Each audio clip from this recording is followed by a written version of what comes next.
Hi guys, welcome back to the Social Tune. And at the end of what is likely going to go down as one of the best years in music in recent memory, let's take a look at the dingy, ugly side of the coin by counting down the top 10 worst songs of 2024.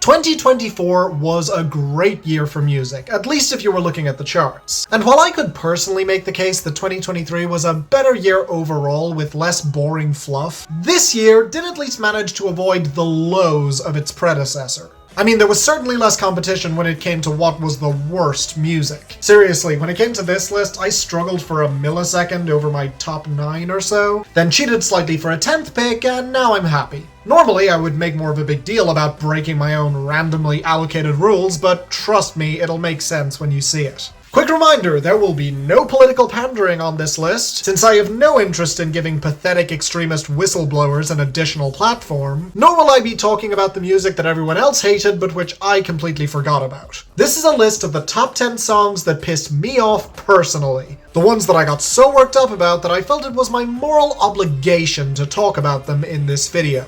And so, please join me in counting down I'm in the thick of it, everybody knows. The top 10 worst songs of 2024. Number 10. One of the worst parts of making this list last year was that a good number of the entries were by Irish artists. And that really sucks. I pivoted the entire brand of the Social Tune in order to give more of a platform to underground Irish music that I felt was being underrepresented. So putting the absolute worst of it on blast really didn't feel good. Thankfully this year, that's not the case. In fact, we only have one song by an Irish artist in our top 10, and it's right here at the lowest spot. Look at you, buddy, improving every day. Not that you could have gone much lower.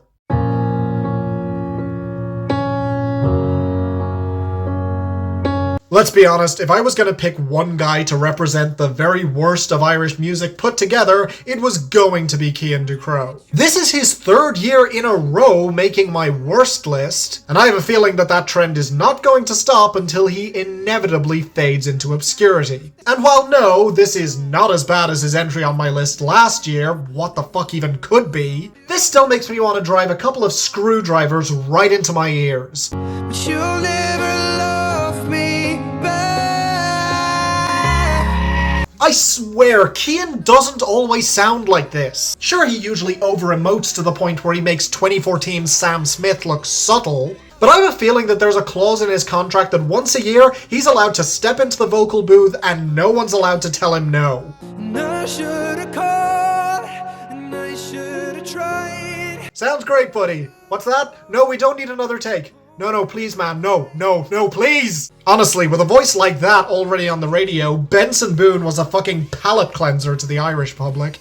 Trust me, we'll be getting to him later. And of course, it's paired with Baby's First Piano with 3 full chords, which somehow manages to toe that fine line between sounding dramatic and over the top, and yet so generic and forgettable. To the point where it took me several listens to even register how much I hated this song because it would just go in one ear and out the other. But after having heard it far too much over the past year, especially through fucking Instagram, the main reason this is here really sank in, and surprise, surprise, it's the lyrics. Why can't you love me back? At first, you may think that this is a story about unrequited love, but no, you would understandably be wrong. This is about a relationship where they clearly broke up, she left him, and he has a fucking temper tantrum about how she never really loved him. But because he's such a great guy, he can't even hate her, even though it's clearly all her fault. After all, he gave her everything, and she gave him nothing back. 'Cause when you walked out the door, I had lost it all. Why do I get the feeling that these guys were only dating for about a week? And Cian is that creepy, unstable asshole who feels entitled to this woman's love? I mean, he keeps screaming, "Why can't you love me back?" And yet let me ask you something, Cian. What the fuck do you offer? You spend the entirety of this song just blaming her for everything. She clearly broke up with you because you're an immature dickhead. Even if you claim that the only sin you ever committed was that you loved her too much. That I loved you too much. And yet, you have the gall to say that you're taking this well? Cause hating only hurts those who feel it. And I'll be damned if that's on you. That's right, despite what this song may make you think, he's not going to hate you because he's the bigger man. And we all know that hate and resentment are bad for the soul. Cause what would that do? Which, yeah, is exactly what a guy who wrote an entire fucking song about how she never loved him would say. Once again, the lack of self-awareness that this guy consistently displays is baffling to me. He genuinely never seems to understand what a fucking hypocrite he is. And for those of you who may excuse this as the emotional ramblings of a teenage boy, he's 27! Cause I can't even hate you for breaking me. For someone who has no hate in his heart, you sure do have a lot to say on the subject, Cian. Fuck's sake, this is why you are the poster boy for bad Irish music. How the fuck is this only number 10? Cause I can't even hate you. I'm in the thick of it, everybody knows. Number 9. You know, the nice thing about the worst songs of 2023 was that almost every song was cartoonishly bad, and so it gave me a lot of material that I could make a list with. After all, shitty music still gets played on the radio and loved by millions of people every year. And yet sometimes, once in a blue moon, a song has no fans, everybody hates it and knows it's awful, but it still gets millions and millions and millions of streams. And God, do I hate it.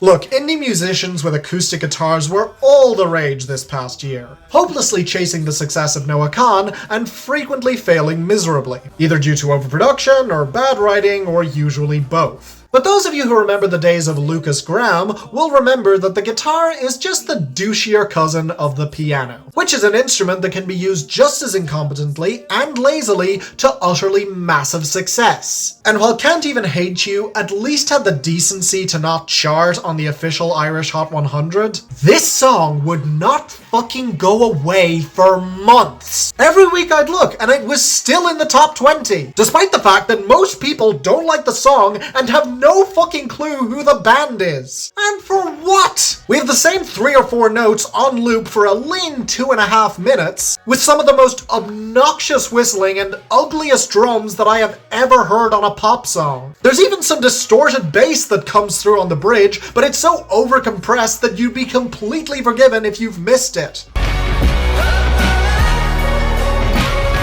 And then you have the vocals, which are so pitchy and screechy, and that's me saying that! And as for the content, oh, you know it's bad when this premise doesn't work for me. This is my bread and fucking butter. I am a corny-ass motherfucker who loves these types of songs about returning home or wistfully thinking back to where you came from. Which is why End of Beginning by Joe is making my best list this year, surprise surprise, and my favorite Christmas song is Driving Home for Christmas. And yet despite being 3 years old, this song sounds like it was written by today's AI. Derogatory.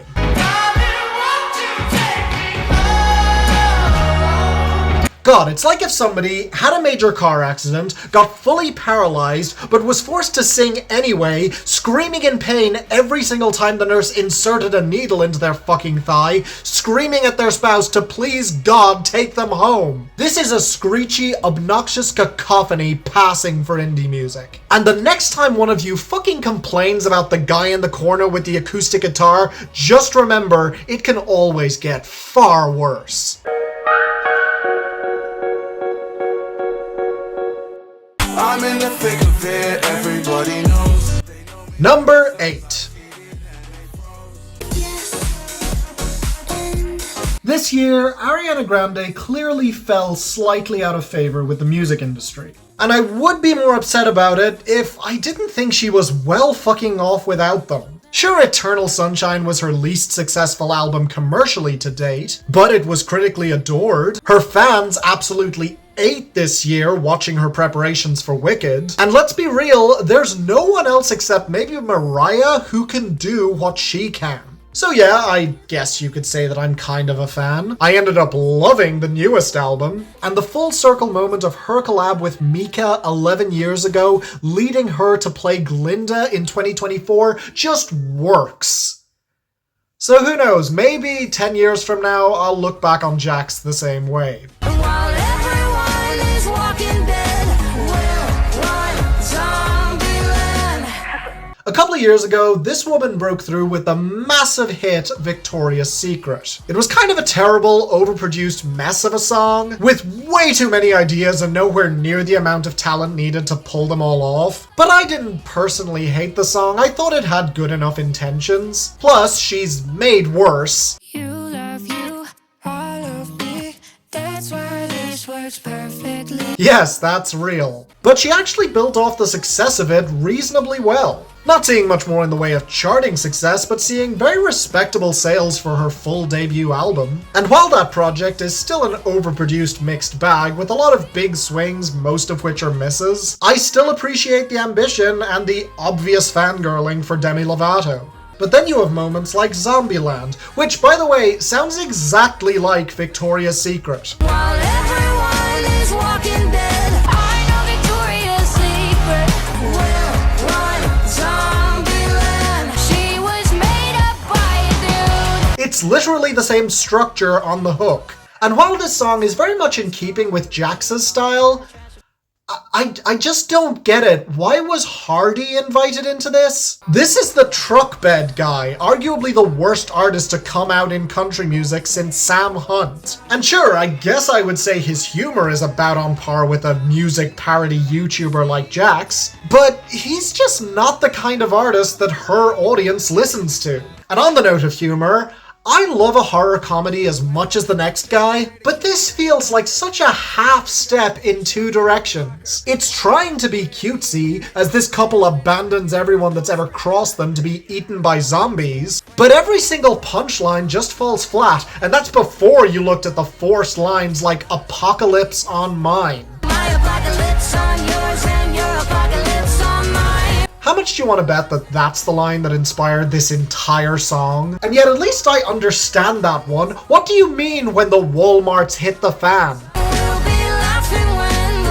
Walmarts hit the fan. Is this sponsored by Walmart? Is the joke that Walmart is shit and shit hits the fan, huh? I don't know, it just feels like you're very much making fun of anyone in your fan base that can't shop at Whole Foods. Oh, and in case the clips didn't make it clear, the production is ass. It's never good with Jax, but it's especially bad here, to the point where I considered it as a contender for this list before I even took in the lyrics. At least Mika and Ariana Grande were the theater kids who were so proud of their success after years of being bullied. I'm not saying that that's true for their specific lives, but it's a revenge fantasy that feels real. Wishing death by zombie on not just your ex but everyone who's ever crossed you still means you're dooming the whole world in the process. And trying to make it a love song as well just makes for something far too messy that nobody can possibly relate to. I'll be on my I am legend shit. You'll be the Will to my Smith. You're the Smith to my Wesson on my hip. So just remember, kids, next time you fantasize about someone who crossed you dying in the apocalypse, just remember, you shouldn't. Not because it's fucking psychotic, but because you end up sounding like absolute shit while singing about it. We'll run Zombieland. I'm in the thick of it, everybody knows. Number 7. My optimism's getting sore, and I would love to love you. Halsey is not going to appear on this list. I know a few people who think this album is awful, arguably one of the worst of the year, and I simply don't agree. It's not good, but there's a lot of real pain being processed here. And I stand by that some moments do work better than a lot of people have given them credit for. Context does matter after all, and for a single mother trying to work through her mental health issues to still make art, it really did strike a chord with me. So while Halsey has been dealing with all that anxiety and self-doubt, what has her ex been up to? Do a little, show a little, tease a little, then take it off. Cause if you do a little, then show a little, then tease a little, I might risk it all. Okay, let me make this very clear. I know that G-Eazy isn't the father of the child that Halsey is now raising, but I would point out that ever since their breakup, that's when Halsey's downward spiral into depression really seemed to begin. And while I know it's not fair to put all of the blame entirely on him, so I'm not going to, he really does make it very tempting with just how punchable his face is. Bad boy, I'm the white Mike Lowry. While Halsey has been steadily declining, young Gerald has been performing with the likes of the proudest pedophile in California and the piece of shit who shot Megan. So if nothing else, it's not like his collaborators could get much worse. So of course, let's tap the current biggest sellout in the music industry, Coi Leray, as well as Callie, an artist that I actually do like despite the fact that I've only ever heard one song from her. And I will say this right out the gate. This is a song celebrating and empowering women, encouraging them to use their bodies to get what they want. And look, I'm all for that. If only the guy on the song wasn't the pissiest human being to be walking the earth. Hit it one time, hit it two times. You know what happens by the third, hit a few times. I really do get the feeling that Coi Leray and Callie showed up to ball, and their verses are kind of middling, nothing to really write home about. But none of that matters, because the sample immediately sets my fight or flight into overdrive. This is Heaven and Hell is on Earth by the 20th Century Steel Band. A soulful, gorgeous song that G-Eazy turned into this. Seriously, everything about this beat is terrifying. And G-Eazy sounds like he's contemplating my murder over it. Do a little, show a little, tease a little, then take it off. I mean, call him G sleazy after this, because this is one of the slimiest and creepiest things he's ever done with his voice. He's always had this kind of nasal, whiny, spoiled brat tone, but here, where he lowers that voice to get sensual and sexy to seduce you, I think, it's way worse. No judgment, cause everybody has to make a living. Of course, it doesn't help that the sample he chose happens to repeat this line. I think the idea was that that sample was supposed to be subversive to the message, but it doesn't. It makes him sound like one of those guys who thinks that women only exist to bring him progeny. Not helped by the fact that he calls himself a feminist in the very first line. No prejudice, I'm a feminist. Yeah, not helping your case when you feel the need to spell that out to us. Especially when you later convinced Callie to do the same thing yet again. He a feminist, yeah, no he love the pussy. You know, classic feminists, always claiming to be one, as well as paying other people to call you one. I mean, seriously, are there any other obvious red flags? Both treacherous, I'm an American Psycho, my receptionist. Oh, of course he loves American Psycho. Anything else? Let's go somewhere and disappear. Let's go somewhere and disappear. Okay, no, sorry ladies, you can be as independent and as badass as you want, but if you enter the room with this man, you are not walking out alive. Your boyfriend's gone, so that means we're in the clear. Oh, and of course Gerald wouldn't be a washed-up 2010s rapper if he wasn't trying to steal your girl. Grow the fuck up. Also, this is very much a side tangent, but I'm a little bit confused by the logistics of this line. Right hand on her neck, on my left hand steer, deep throat, her eyes water, she pulled down my denim tears. If you're deep-throating her, that implies that you're the one doing the sucking. Which, you know, I'm all for. Real men get pegged. But if that's the case, why are her eyes the ones watering? Was she just overcome with emotion by seeing your thin lips wrapped around her strap-on? Also, I feel I should point out, I'm well aware that on this feminist song, as he calls it, I'm spending an awful lot of time talking about the man, but believe me, there's just nothing really worth highlighting about the guest verses. They're just both here as props to make G-Eazy look good, and because he not only has his own verse, but also manages the chorus and the ad-libs, he feels kind of inescapable here. And I can only assume that after recording this, Coi and Callie were just delighted to leave the studio alive. Cause if you do a little,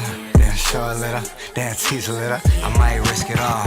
Now I looked into it, and since this drop, G-Eazy has gone on to release a full studio album, and both these women have appeared in public since then and seem to be alive and well. Therefore, as far as I know, everybody seems to have survived this encounter, so at least that's one good thing to come out of this song. That's why you're only number 7, G-Eazy. The only reason. G-Eazy. I'm in the thick of it, everybody knows. Number 6. Trying to strike a chord and it's probably A minor. 2024 will go down in history as one of the most important years in hip-hop, as a legendary beef broke out between two of the so-called Big Three, while the third did everything he could possibly think of to tarnish his reputation. Hell, as I was sitting down to film this, Drake is reportedly embarrassing himself even further by suing UMG for illegally inflating streams for Not Like Us. You absolute fucking hypocrite. While Kendrick just dropped a whole album that is getting tons of acclaim. It has been a bloodbath like few others. There have been some moments that got too real, but for the most part, it has made for some of the most entertaining music to come out all year. Then step this way. But more on that later, because Drake wasn't the only former member of the Young Money crowd to utterly humiliate himself this year. Your flow is such a bore, drinking a bottle of honey through a straw. Bitch, you better stop the dialogue. Yeah, let's not forget that the Kendrick and Drake beef was only the second widely publicized hip-hop feud in 2024. And while you can say what you like about that beef and the punches thrown and who came out on top, at least you can say it was a fight with rounds and back-to-back songs. Whereas this just felt like an angry chihuahua yapping at the hooves of a horse. Let's be honest, for as much as people have poked a lot of fun at J. Cole over the last year, I can't think of another rapper who has squandered more goodwill than Nicki Minaj, who seemed absolutely hell-bent on ruining what was left of her reputation this year. And while I've been noticing the cracks since at least 2017, she's always had defenders. Ride or die fans who will call her queen no matter what. But I don't know a single person who liked this song. I know people who are Nicki stans, and they never request that this one be put on at the club. Why the fuck would I stay with a nigga that's weak in the sheets and don't know how to please me? Bodies on bodies on bodies on bodies. For context, Megan Thee Stallion released a diss track this year called Hiss, where she took very broad shots at the industry and a lot of her doubters, including one singular line about Megan's Law.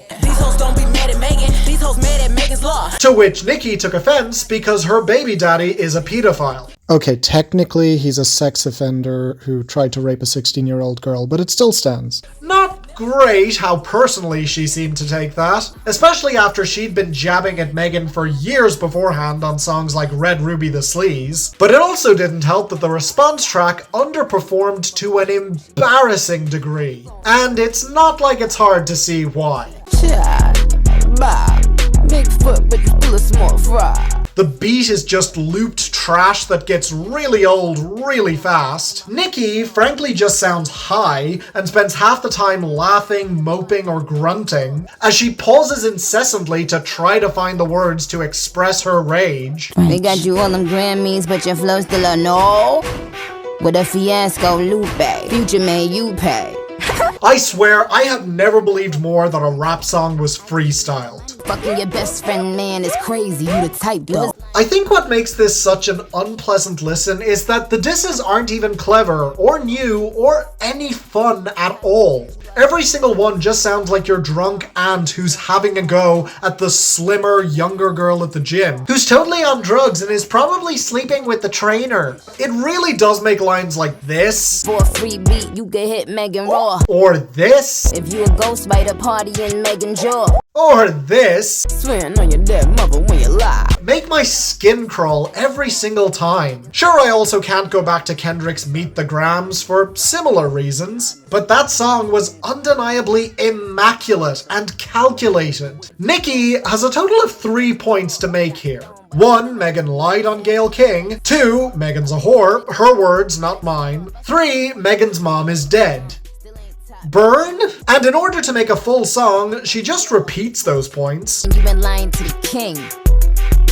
Gail, she wanna party with the baby while rubbing a Tory toupee. Cause she was lying on your dead mama. I'm not your dead mama, lying on your dead mama. And then she spends the second half just rambling for over a minute. Okay? Don't play. And also I'd like to say to my supporters, I love you, may God bless you. You're amazing. All the good pussy girl them too, yes. What the fuck is this? Why would you even record it? After Megan's hiss topped the charts, Nicki went awfully quiet, as all her claims that Megan was just a fake star who wasn't actually relevant were quickly silenced by her song going to #1. The only tangible piece of praise that I could find for this song online was from Ben fucking Shapiro, who praised the song as his own track Facts competed with it. And that is all I'll be saying about that piece of shit, human and song. Honestly, Nicki should just be grateful that the Drake and Kendrick beef kicked off the way it did. Say what you will about the sheer amount of sexism in hip-hop, but in this particular case, it was a blessing in disguise. Because trust me, this is not how Nicki wants us to remember her, at her laziest, most incoherent, and hateful. See you guys in part 2. And soon as you're... Well, let's leave that for the second installment.